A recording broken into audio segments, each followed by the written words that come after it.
A graça e a paz de Cristo, Pastor Edmário, mais uma vez com vocês, nas nossas meditações no livro de Apocalipse. Agora chegamos ao livro, chegamos agora ao capítulo 4.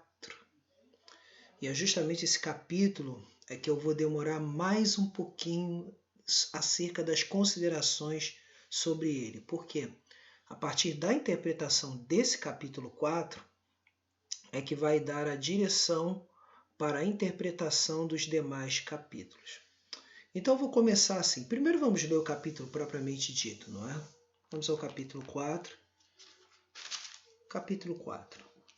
Depois destas coisas olhei, e eis não somente uma porta aberta no céu, como também a primeira voz que ouvi como de trombeta ao falar comigo, dizendo: sobe para aqui e te mostrarei o que deve acontecer depois destas coisas. Imediatamente eu me achei em espírito, e eis armado no céu um trono, e no trono alguém sentado. E esse que se acha sentado é semelhante ao aspecto a pedra de jaspe e de sardônio, e ao redor do trono há um arco-íris semelhante no aspecto a esmeralda. Ao redor do trono há também 24 tronos, e assentados neles 24 anciãos vestidos de branco, em cujas cabeças estão coroas de ouro. Do trono saem relâmpagos, vozes e trovões, e diante do trono ardem 7 tochas de fogo, que são os 7 Espíritos de Deus. Há diante do trono um como que mar de vidro, semelhante ao cristal. E também no meio do trono e à volta do trono 4 seres viventes, cheios de olhos, por diante e por detrás. O primeiro ser vivente é semelhante a leão, o segundo semelhante a novilho. O terceiro tem o rosto como de homem, e o quarto ser vivente é semelhante à águia quando está voando. E os 4 seres viventes, tendo cada um deles respectivamente 6 asas, estão cheios de olhos, ao redor e por dentro não têm descanso nem de dia nem de noite, proclamando: Santo, Santo, Santo é o Senhor Deus, o Todo-Poderoso, aquele que era, que é e que há de vir. Quando esses seres viventes derem glória, honra e ações de graças ao que se encontra sentado no trono, ao que vive pelos séculos dos séculos, os 24 anciãos prostrar-se-ão diante daquele que se encontra sentado no trono, adorarão o que vive pelos séculos dos séculos e depositarão as suas coroas diante do trono, proclamando: Tu és digno, Senhor e Deus nosso, de receber a glória, a honra e o poder, porque todas as coisas tu criaste. Sim, por causa da tua vontade vieram a existir e foram criadas.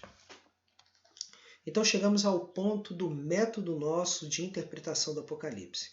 Então o método meu de interpretação de Apocalipse, e que considero mais bíblico, né, e espiritualmente falando assim em termos da minha experiência espiritual e da coerência com o próprio ensino bíblico como um todo, né, de toda a Bíblia, é o método cíclico. O que significa? Apocalipse não é um livro para ser lido como se a gente estivesse lendo uma história com início, meio e fim. Não, não é.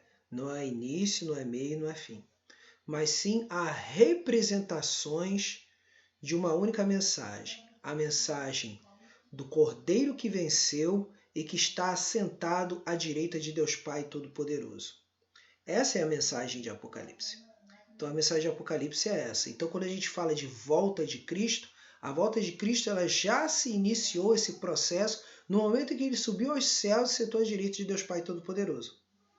Então tudo isso envolve. Então isso significa o seguinte: eu vou apresentar a vocês os ciclos que são apresentados em Apocalipse. Em primeiro lugar, eu quero mostrar assim que são um total de 7 ciclos. E quais são esses 7 ciclos? Os ciclos são os seguintes. Né? Primeiro, o Filho do Homem e as 7 igrejas, que vai de Apocalipse 1, do versículo 1, até Apocalipse 3, versículo 22. O segundo ciclo, que é esse que estamos começando agora, o Cordeiro e os 7 selos do rolo de Deus. Apocalipse 4, do versículo 1 até o capítulo 8, versículo de número 1. O terceiro ciclo, as 7 trombetas, que vai do capítulo 8, versículo 2 até o capítulo 11, versículo 19. O quarto ciclo é a guerra com o dragão, capítulo 12, versículo de número 1 até capítulo 14, versículo 20. Quinto, as 7 taças da ira, que vão do capítulo 15, versículo 1 até o capítulo 16, versículo 22.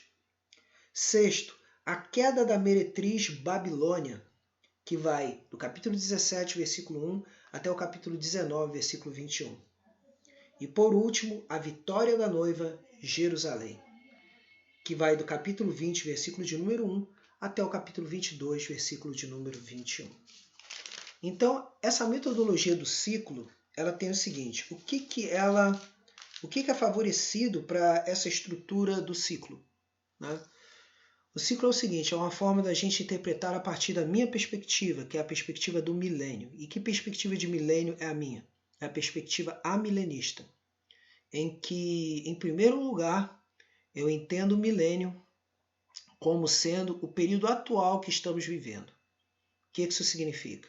Em termos terrenos, o milênio seria a nossa liberdade que nós temos hoje para pregar o Evangelho, pessoas sendo convertidas, pessoas sendo libertas, pessoas sendo transformadas. E aí, de repente, alguns que já conhecem Apocalipse, já fizeram a leitura e já conhecem de outra forma, né, poderiam perguntar, e quanto a Satanás que está descrito lá no capítulo 20, que durante o milênio estará preso? O entendimento ali é simbólico, como eu já disse anteriormente. Todo o livro de Apocalipse é um livro simbólico. E como tal, esse símbolo da prisão de Satanás significa o seguinte, que a sua ação está restringida. Ele não é livre de tudo, ele só pode agir na medida em que Deus permite. Isso você pode ver lá desde o livro de Jó. E isso continua em outras passagens, né? Então, a minha perspectiva é amilenista. Então, logo, significa o seguinte, que também eu não creio num arrebatamento pré-tribulacional, ou seja, um arrebatamento da igreja antes da grande tribulação. Então, vamos lá. Quais são os pontos que eu quero colocar aqui, as razões de uma interpretação amilenista? A primeira delas é o seguinte. O Novo Testamento ensina que as promessas de Deus a Israel já começaram a se realizar num reino espiritual e internacional e ainda se cumprirão em glória máxima, não num reino terrestre nacionalista. Isso eu vou falar em Mateus, capítulo 12, versículo de número 28. Mateus 12, versículo de número 28, é um versículo que mostra que não há uma promessa de um privilégio nacionalista a Israel. Tá? Então, Mateus capítulo 12, versículo de número 28, diz assim, se porém eu expulso demônios pelo Espírito de Deus, certamente é chegado o reino de Deus sobre vós. Então, o reino de Deus já está presente na atualidade. Um outro versículo também que a gente pode confirmar acerca disso é Atos 15, versículos 13 ao 18. Atos 15, versículos 13 ao 18. Atos 15, versículos 13 ao 18, vai dizer o seguinte. Depois que eles terminaram, falou Tiago dizendo, irmãos, atentai nas minhas palavras. Aí vai dizer assim, atentai nas minhas palavras. Expôs Simão como Deus primeiramente visitou os gentios, a fim de constituir dentre eles um povo para o seu nome. Conferem com isto as palavras dos profetas, como está escrito. Cumpridas estas coisas, voltarei e reedificarei o tabernáculo caído de Davi, e levantando de suas ruínas, restaurá-lo-ei, para que os demais homens busquem o Senhor e também todos os gentios sobre os quais tem sido invocado o meu nome. E aí o que diz mais? Diz o Senhor que faz estas coisas conhecidas desde séculos. Então essa é a primeira coisa para uma interpretação amilenista. Então não há dois planos de salvação, um para Israel e outro para a igreja gentia. Não. Há um só povo, um só pastor, uma só igreja. Segundo, as Escrituras indicam que a vida de Cristo em glória, a ressurreição tanto dos justos quanto dos ímpios, o dia do juízo e o fim desta era ocorrerão juntos na história, não dispersos ao longo de 1000 anos. Então a gente pode ver isso em Mateus 13, versículos 39 ao 43. Mateus 13, versículo 39 ao 43. Mateus 13, versículo 39 ao 43. diz assim: o inimigo que semeou é o diabo, a ceifa é a consumação do século, e os ceifeiros são os anjos. Pois assim como o joio é colhido e lançado no fogo, assim será a consumação do século. Mandará o Filho do Homem e os seus anjos, que ajuntarão do seu reino todos os escândalos e os que praticam iniquidade, e os lançarão na fornalha acesa. Ali haverá choro e ranger de dentes. Então os justos resplandecerão como o sol no reino de seu Pai. Quem tem ouvidos para ouvir, ouça. Então esse é um dentre vários versículos que falam dessa forma. Terceiro, a visão pré-milenista misturaria pessoas terrenas em um reino neste mundo caído com a presença do Senhor Celestial e seu povo glorificado e ressurreto. Já que aqueles que defendem o milênio literal, eles falam que tanto os crentes que sobreviveram à grande tribulação, quanto os ímpios que sobreviveram à grande tribulação, estarão todos sob a batuta de Cristo. Mesmo eles não querendo, estarão. Então isso é complicado, né? Então aqui, ó, uma mistura evidentemente incompatível. Então o que a gente pode ver, a mistura de quê? De a presença celestial do Senhor e seu povo glorificado, junto com pessoas terrenas desobedientes. Não dá. Isso a gente pode ver que é impossível, conforme está em 1 Coríntios 15, 42, 44. 1 Coríntios 15, 42, 44. Olha só o que o texto diz. 1 Coríntios 15, 42 ao 44. Olha o que diz aqui. Pois assim também é a ressurreição dos mortos. Semeia-se o corpo na corrupção, ressuscita na incorrupção. Semeia-se em desonra, ressuscita em glória. Semeia-se em fraqueza, ressuscita em poder. Semeia-se corpo natural, ressuscita corpo espiritual. Se há corpo natural, há também corpo espiritual. 50. Isto afirma, irmãos, que a carne e o sangue não podem herdar o reino de Deus, nem a corrupção herdar a incorrupção. Então, quer dizer, corrupção aqui a gente pode entender de uma maneira bem clara que até ímpios. Então, isso aí, como se diz, é algo que não tem lógica, vamos dizer assim, não tem lógica, não tem como se manter dois povos diferentes numa mesma situação, né? Isso é muito complicado. Então, a gente tem que levar em consideração esse ponto, né? Esse ponto importante aqui. Outra coisa que desfavorece uma posição pré-milenista e principalmente dispensacionalista. O que também desfavorece isso? Continuando aqui, outra coisa.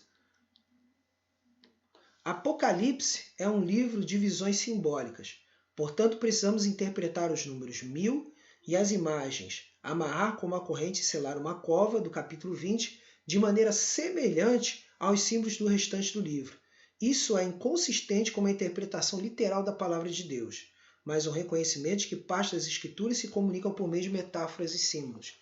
Por isso, quando a gente encontra lá na epístola de Pedro, que fala que um dia para Deus é como 1000 anos e 1000 anos para Deus é como um dia, temos que levar em consideração esse ponto.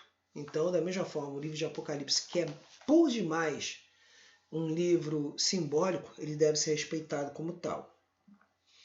Então aqui, Apocalipse segue uma estrutura cíclica, levando o leitor no final de cada ciclo para o retorno de Cristo. O capítulo 19 encerra o ciclo da conquista de Babilônia, com o retorno vitorioso de Cristo. E o capítulo 20, como o capítulo 12, dá um passo para trás para contemplar toda a era entre a primeira e a segunda vinda de Cristo, antes de avançar para revelar simbolicamente o dia do juízo e a eternidade. E outra, a imagem de Satanás sendo amarrada e selada no abismo no tempo presente é às vezes motivo de objeções, pois ele permanece ativo no mundo, como eu já disse anteriormente. Então quer dizer, no entanto, outras passagens das Escrituras usam uma linguagem igualmente absoluta para testificar a conquista do diabo por ocasião de Cristo, por ocasião da sua primeira vinda. Quando diz aqui, como resultado da morte de Cristo, agora o seu príncipe será expulso, conforme está em João 12:31. Né? Ele é julgado conforme João 16:11. E Cristo veio para amarrá-lo, está lá em Mateus 12, versículo 29. E ele o despojou, conforme Colossenses 2,15. Então a gente vê esse detalhe importante. E quanto à questão do arrebatamento pré-tribulacional, né? Vamos avaliar aqui a primeira epístola aos Tessalonicenses, né? Quer dizer, a segunda epístola aos Tessalonicenses, né? Porque ela deve ser lida à luz do próprio Apocalipse, né? Em que não dá espaço para uma segunda vinda de Cristo secreta, né? A gente verifica o seguinte, olha só, 2 Tessalonicenses, segunda epístola aos Tessalonicenses, está aqui, ó, capítulo 2. Irmãos, no que diz respeito à vinda de nosso Senhor Jesus Cristo e à nossa união com Ele, 2 Tessalonicenses, capítulo 2, e a nossa reunião com Ele, nós vos exortamos a que não vos demovais da vossa mente com facilidade, nem vos perturbeis, quer por espírito, quer por palavra, quer por epístola, como se procedesse de nós, supondo tenha chegado o dia do Senhor. Ninguém de nenhum modo vos engane, porque isto não acontecerá sem que primeiro venha a apostasia e seja revelado o homem da iniquidade, o filho da perdição. Então não vem aqui em nenhum momento um arrebatamento da igreja antes de que seja revelado o homem da iniquidade, ou seja, o anticristo. Então a igreja verá o anticristo sim, tá? O qual se opõe e se levanta contra tudo que se chama Deus ou que é objeto de culto, a ponto de assentar-se no santuário de Deus, ostentando-se como se fosse o próprio Deus. Não vos recordais de que ainda convosco eu costumava dizer-vos essas coisas? E agora sabeis que o detém, para que ele seja revelado somente em ocasião própria. Os dispensacionalistas falam que isso seria o Espírito Santo que seria recolhido. Só que é impossível. Por quê? Porque como eles acreditam que durante a grande tribulação haverão conversões, como o ser humano poderá se converter se só quem converte é o Espírito Santo? Porque ele virá para convencer o homem do pecado, da justiça e do juízo. Então quer dizer, na realidade, com uma boa leitura disso aqui, a gente percebe que o que o detém são os chamados governos nacionais. É o que detém ele no momento. Mas quando acabar a soberania de todos e tudo se formar um único parlamento, uma única nação, aí sim podemos pensar que o anticristo vai assumir. Então aqui está. Com efeito, o mistério da iniquidade já opera e aguarda somente que seja afastado aquele que agora o detém. Governos nacionais é o que é mais provável. Então será de fato revelado o iníquo, a quem o Senhor Jesus matará com o sopro de sua boca e o destruirá pela manifestação de sua vinda. Então quer dizer, em nenhum momento aqui em 2 Tessalonicenses é falado que Jesus arrebatará secretamente a sua igreja e que essa igreja não verá o anticristo. Pelo contrário, ele virá e tudo acontecerá num único evento, como eu já falei anteriormente. Então, mediante tudo isso que eu acabei de falar aqui agora, vamos então à interpretação do capítulo 4. Então, o que ocorre no capítulo 4?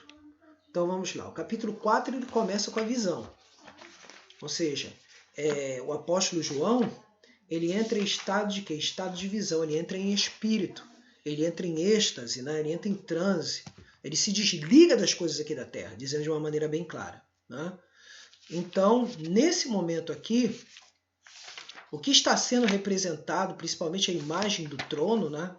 A imagem do trono, o culto celestial do trono, que a gente pode ver aqui, diz aqui, ó, Almeida Revista Atualizada. Depois dessas coisas olhei, e eis não somente uma porta aberta no céu, como também a primeira voz que ouvi, como de trombeta ao falar comigo, dizendo, sobe para aqui e te mostrarei o que deve acontecer depois destas coisas. Então aqui é o seguinte, aqui os interpretadores, né, os intérpretes, né, dispensacionalistas, os intérpretes pré-tribulacionais, falam que esse momento aqui a igreja estaria sendo arrebatada, ou seja, o momento em que a igreja foi arrebatada e aí ela entra nesse ambiente aqui do trono. Só que não é nada disso aqui que a gente interpreta dessa forma, porque essa imagem é uma imagem simbólica e em nenhum momento fala aqui de igreja diretamente, de uma igreja que foi resgatada ou que foi retirada da tribulação. Não, nada disso. Antes é mostrada uma perspectiva geral. E o que seria essa perspectiva geral? Essa perspectiva geral, e aí nesse sentido eu uso, né, os recursos que tenho, aí no caso, como eu já mostrei anteriormente, um dos recursos é esse aqui, Mais que Vencedores, de William Hendrickson, né? A gente pode perceber o seguinte: o que é que está dizendo essa imagem? Ela é uma imagem de preparação para o povo de Deus entender que apesar das provações, apesar das perseguições, apesar das dificuldades, Deus está reinando em seu sublime trono. Então, ele é aquele que é o Rei dos Reis e Senhor dos Senhores. Conforme a gente leu aqui essa imagem, né? Conforme a gente leu essa imagem do trono, eu vou tentar aqui descrever um pouquinho essa imagem do trono, né? Você vai ler com calma essa imagem do trono, né? Você vai ler com calma. Mas o que a gente pode ver? Primeiro de todas as coisas, os detalhes, a gente tem que tomar cuidado para que esses detalhes não tomem todo o nosso tempo, né? Esses detalhes não podem tomar todo o nosso tempo. Mas o principal que deve tomar é a mensagem geral. Mas eu vou falar aqui alguns detalhes. Vamos lá. Esse quadro ele é representado da seguinte forma. Primeiro, né, o centro dele. O que é o centro? O centro dele está sentado o Pai Celestial. Conforme está no capítulo 4, versículo 2, você vai ver aí, ó, o Pai está sentado no trono celestial. E aí há pelo menos o quê? 7. Que são 7? 7 degraus nessa visão. Então, o primeiro degrau principal ao centro é o Pai sentado. Então, esse primeiro círculo onde ele está, nós temos um diamante branco, conforme está no capítulo 4, versículo 3. No segundo círculo, né, que seria do próximo degrau, o sárdio, capítulo 4, versículo 3. O terceiro círculo, ou seja, o círculo do trono, seria o arco-íris de esmeralda, que a gente pode dizer que representa a aliança de Deus e sua longanimidade para com a humanidade em seu pecado. Outro também, que o círculo quarto, a gente encontra os 4 seres viventes, ou os querubins, que estão lá no capítulo 1 de Ezequiel. Você vai lá no capítulo 1 de Ezequiel, você vai encontrar estes mesmos seres viventes. Esses seres viventes são nada mais, nada menos do que os querubins. Outra, né? O círculo 5, temos 24 tronos com os seus anciãos assentados. Quem são os anciãos? Né? Os anciãos, eles representam o Antigo e o Novo Testamento. Os santos do Antigo e do Novo Testamento. Ou seja, 12 tribos de Israel, 12 apóstolos no Novo Testamento. Eles representam isso. George Eldon Ladd, nesse outro livrinho aqui, que é o meu recurso também, esse aqui, introdução e comentário, George Eldon Ladd, ele diz que esses 24 anciãos, eles são nada mais, nada menos do que anjos ministradores. Anjos ministradores que representam simbolicamente a igreja nos 2 testamentos. E na linguagem reformada, né, representam o quê? Representam a antiga e a nova dispensação. E aí temos aí. O círculo 6º são os muitos anjos, o exército de anjos. E o círculo 7º, todas as demais criaturas do universo inteiro. Isso pode ser visto, e aí você pode se estender lá no capítulo 5, versículo 11, e 5, versículo 13. Os anciãos, você vê lá no capítulo 4, versículo 4. Agora, sobre os 7 castiçais. Os 7 castiçais e o mar de vidro estão também diante do trono. Você pode ver aí, capítulo 4, versículos 5 e 6. O cordeiro, onde ele está? Ele está de pé entre o trono e os seres viventes de um lado e os 24 anciãos do outro. Mas o cordeiro mais tarde caminha para o trono. Isso está no capítulo 5, versículo 7. E agora está assentado nele com o Pai.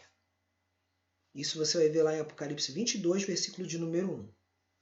Então, de uma maneira geral, toda essa imagem do trono vai significar o quê? Que o trono governa todas as coisas. O trono governa todas as coisas. Essa é a lição que nós temos. Então, o que a gente pode ver aqui, o que a gente pode se deter aqui nessa leitura. Vamos lá. Eu vou começar no versículo 2. Né? Esse vídeo, até me desculpe, está sendo bem longo, né? Mas a gente tem que deixar tudo de uma maneira assim mais clara. Né? Então, imediatamente eu me achei em espírito e eis armado no céu um trono e no trono alguém sentado. E esse que se acha sentado é semelhante no aspecto à pedra de jaspe, de sardônio, e ao redor, né, no caso do trono, há um arco-íris semelhante no aspecto à esmeralda. Ao redor do trono há também 24 tronos e assentados neles 24 anciãos vestidos de branco, em cujas cabeças estão coroas de ouro. Quer dizer, representando a igreja na sua vitória perseverante contra as forças do mal, contra o pecado principalmente. Adiante, versículo 6, diante do trono, um como que mar de vidro, semelhante ao cristal, e também no meio do trono e à volta do trono, 4 seres viventes cheios de olhos por diante e por detrás. Está mostrando, até certo ponto, que os querubins eles têm a função de intensificar a glória de Deus e demonstrar que Deus é onisciente, Deus é onipotente, ao redor de quê? Das 4 direções da Terra, ou seja, norte, sul, leste, oeste. Né? E aí verifica-se em cada ser vivente, como principalmente no caso, a gente vê o leão representando força, a águia representando a velocidade, o homem representando a inteligência e a vaca ou o bezerro, no caso, né? No caso aí a gente vê o novilho, né? Representando o quê? Representando, no caso aqui, a prontidão desse animal em servir. Então a gente pode ver aqui. E aí temos o primeiro ser vivente semelhante a leão, o segundo semelhante a novilho, o terceiro tem o rosto como de homem, e o quarto ser vivente é semelhante à águia quando está voando. E os 4 seres viventes, tendo cada um deles respectivamente 6 asas, estão cheios de olhos. Olha aí. Ao redor e por dentro, não tem descanso nem de dia e de noite, proclamando: Santo, Santo, Santo. É o Senhor Deus, o Todo-Poderoso, aquele que era, que é e que há de vir. Falando aqui do quê? Da Santíssima Trindade, mas principalmente já está exaltando o Cordeiro de Deus que virá. Então aqui, quando esses seres viventes derem glória, honra e ações de graça aos que se encontram sentados no trono, ao que vive pelos séculos dos séculos, os 24 anciãos postar-se-ão diante daquele que se encontra sentado no trono, adorarão aquele que vive pelos séculos dos séculos e depositarão as suas coroas diante do trono, proclamando: Tu és digno, Senhor e Deus nosso, de receber a glória, a honra e o poder, porque todas as coisas tu criaste, sim, por causa da tua vontade, vieram a existir e foram criadas. E aí a observação que eu quero trazer acerca de todas essas imagens, né, que eu quero levar em consideração, é a seguinte, né, que eu quero levar em consideração. Aí eu quero fechar essa parte dizendo o seguinte. Aí eu vou utilizar, pegar aqui a minha colinha, William Hendrickson, né? Ora, em todo tempo, o seu santo, santo, santo é imediatamente seguido pelo cântico dos anciãos. É o cântico de louvor ao Pai Criador. Simbolizando a plenitude das hostes dos redimidos, estes anciãos prostram-se em profunda humildade, tributando divina homenagem. Quer dizer, isso já o que acontece? Isso não é uma questão futura, é uma questão que está mostrando a glória de Deus, a glória do Cordeiro, desde que ele ascendeu aos céus até a sua vinda. Porque é um símbolo mostrando que a realidade atual já ocorre. Tá? Mas principalmente quando da volta de Nosso Senhor, porque a gente vê que os versículos estão em futuro, esses anciãos, esses 24 anciãos estarão se prostrando. Aí diz aqui, ó, adoram, reverenciam e lançam suas coroas de vitória ante o trono, plenamente convictos de que devem sua vitória ao Senhor que ocupa o trono, enquanto dizem: digno és tu, nosso Senhor e Deus, de receber a glória, a honra e o poder, porque tu criaste todas as coisas e devido à tua vontade elas foram criadas. É o cântico da criação. A soberana vontade de Deus é a real e suprema razão da existência de todas as coisas. Todas as criaturas eram, isto é, elas existiam na mente de Deus na eternidade. Elas foram criadas, isto é, na sua existência real, seguiu a sua existência ideal na mente de Deus. Então isso aqui fala do mundo celestial e não fala de igreja arrebatada, mas fala sim de que Deus está no controle de todas as coisas e que independente do que passarmos no presente, independente do que passarmos no futuro, o Senhor continua controlando e reinando em todas as situações. Mesmo a igreja passando pela grande tribulação, ela será preservada. Em que sentido? No sentido de que não sofrerá o juízo de Deus. Assim como foram, eu já falei aqui em outros vídeos, que assim como Israel passou pelas 10 pragas do Egito e essas 10 pragas não os afetaram, assim também a igreja não será afetada por pragas vindas de Deus. O que será afetado na realidade, na grande tribulação, serão os iníquos. E esses, claro, assim como os egípcios, vão querer retalhar a igreja, vão querer perseguir a igreja, mas o Senhor a livrará. Vamos orar então, porque o nosso vídeo ficou um pouco longo, né? Virou praticamente uma exposição ao invés de uma meditação, né? Mas vamos orar. Nosso Deus e nosso amado Pai, muito obrigado, Jesus, por essa oportunidade de estarmos aqui. Muito obrigado, Jesus, para essa oportunidade de nós buscarmos a Tua face. Que Tu dês entendimento ao Teu povo no poder do Teu Espírito Santo, para ser consolado, corrigido e ensinado a saber antes de tudo que a palavra de Deus é a principal autoridade e não os nossos pensamentos e sentimentos. A Bíblia não pode ser lida a partir de nossos sentimentos e a partir de nossas vontades, mas a Tua vontade é que deve prevalecer nas nossas vidas. Então, Senhor, consola-nos a cada dia, nos lembrando que o Senhor está governando sobre todas as coisas no seu alto e sublime trono. Obrigado. Em nome de Jesus. Amém. Curta, compartilhe e inscreva-se no canal Pregador Fiel de Cristo no YouTube, que os vídeos estão todos organizadinhos, tá? Mas também você pode encontrar esses vídeos no Instagram e pode nos seguir também no Facebook. Amém? Deus vos abençoe. Amém.